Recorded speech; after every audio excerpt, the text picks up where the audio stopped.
The BMR handling spring should appeal to the S197 owners out there looking to dramatically improve the handling of his or her ride using a unique spring rate combination in addition to a lower center of gravity. Now, along with that, prospective buyers can also look forward to an improved appearance as well, thanks to that lower stance, more specifically 1.5-inch drop on all four corners. Now, the BMR springs that we have in this video are also going to be one of your only options in the category to deliver a linear front spring along with a dual rate or progressive rear spring. Again, very unique in the category here. As far as your pricing, well, these things are going to fall pretty much in line with the rest of the aftermarket springs in the category for the most part. Just over $200 is what you're looking at for the BMR options. And the install is going to get a 2 out of 3 wrenches on the difficulty meter from me when it does come time to start wrenching. Now, on the surface, the handling specific springs from BMR, their SPO65 spring, will offer a 1.5-inch drop on all four corners. And BMR themselves will be the first to tell you that's a drop they use with every single spring for the S197, and for good measure, because in their words, it's a drop where the car typically reacts the best.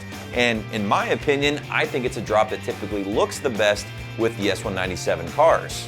Now, that lower center of gravity alone is going to be instrumental in improving your S197's handling, reducing the body roll, and just giving you, the driver, more control of the car for quick avoidance type situations, quick lane changes. Now, translate that over to the racetrack or road course, and the car is just going to feel more composed at the limit and flatter throughout the turns. But let's take that a step further here and break down the specific spring rates. Up front, guys, you're looking at a 240-pound front spring and a 200-pound rear spring, but the type of spring rate is where these things do get a little bit unique. That front 240-pound spring does feature a linear spring rate, while the 200-pound rear spring does feature a dual rate or a progressive spring rate, and the tighter coils up top should be a dead giveaway there. According to BMR, the linear front spring will help kind of keep the car balanced in turns, while the rear will help further reduce the body roll overall. So the dual rate spring is unique because yes, it is considered a progressive rate spring, but not in a traditional sense where the rate is continually changing. Now, the dual rate spring is just that. It's 2 different rates of compression here with the BMR rear springs.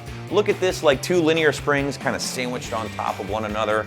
And in the eyes of BMR and other people out there, a dual rate spring will be a little bit more predictable and a little easier to tune compared to the varying spring rates of a traditional progressive spring that tend to dominate the category. So what does this mean for you? Well, you are still getting some of the comfort or drivability benefits when driving these things on the street, but expect that performance to really kick up a notch once that firmer spring rate is kind of enabled here. And keep in mind too, guys, this is one of your only options in the category to deliver you both a linear and dual rate spring in the same set of springs. But let's move away from that a little bit more and talk about what BMR offers from a construction standpoint, because their process, much like these springs, are going to be pretty unique. First up, guys, they use what's called a CNC coiling head, and this is just going to control the diameter of the spring in real time as it's being produced. This is just to ensure that the left and the right spring are going to be nearly identical, helping you get a better balance of the car when installed.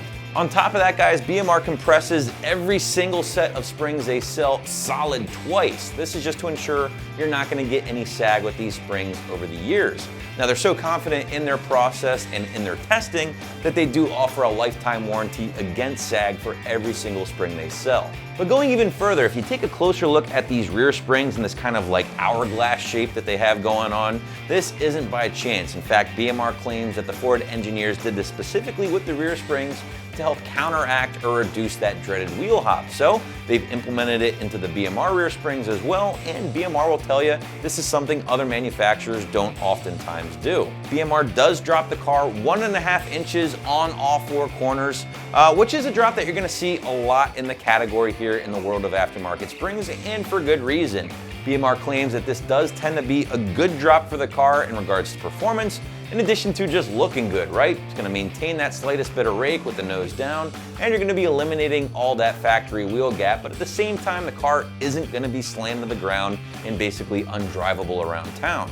Now, a couple of things to consider when lowering your Mustang. First and foremost, if you plan on putting these guys on a set of high mileage factory dampers, basically your shocks and struts, you're probably not going to get the best experience out of your ride.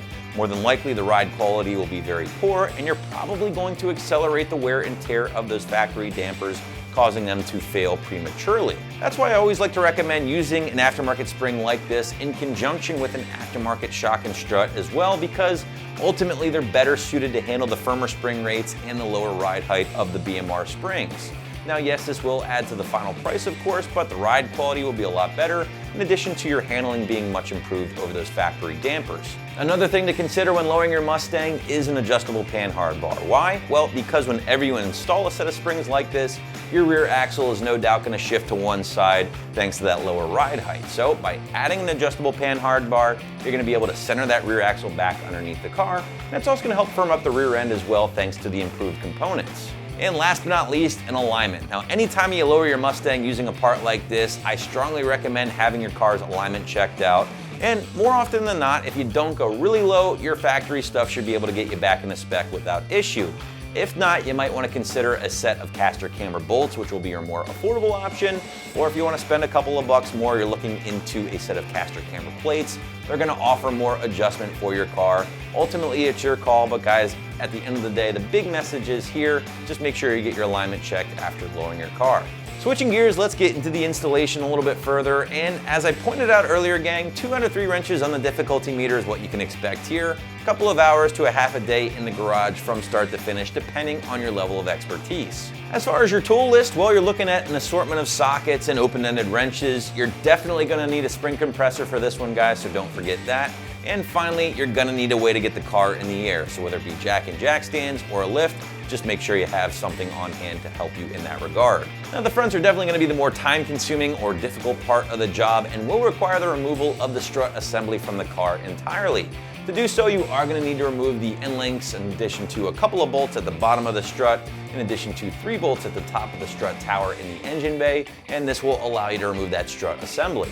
Now once that strut assembly is removed, go ahead and grab your spring compressor, remove that factory spring, install the new BMR option in reverse order, and at this point you can reinstall the strut assembly onto your car. The rears, on the other hand, will be much easier thanks to that solid rear axle, but you will need something to support the rear end underneath the pumpkin, like a floor jack or something similar. Now you're going to need to disconnect your sway bar links in addition to the lower shock mounts, allowing the rear end to sag slightly. Go ahead and remove the factory rear springs and reinstall the BMR rears in reverse order, reinstall the sway bar links and the lower shock bolts, and your installation is complete. So if you're serious about improving your S197's handling and would also like to improve the appearance at the same time, you're going to want to check out the BMR handling specific springs right here at AmericanMuscle.com.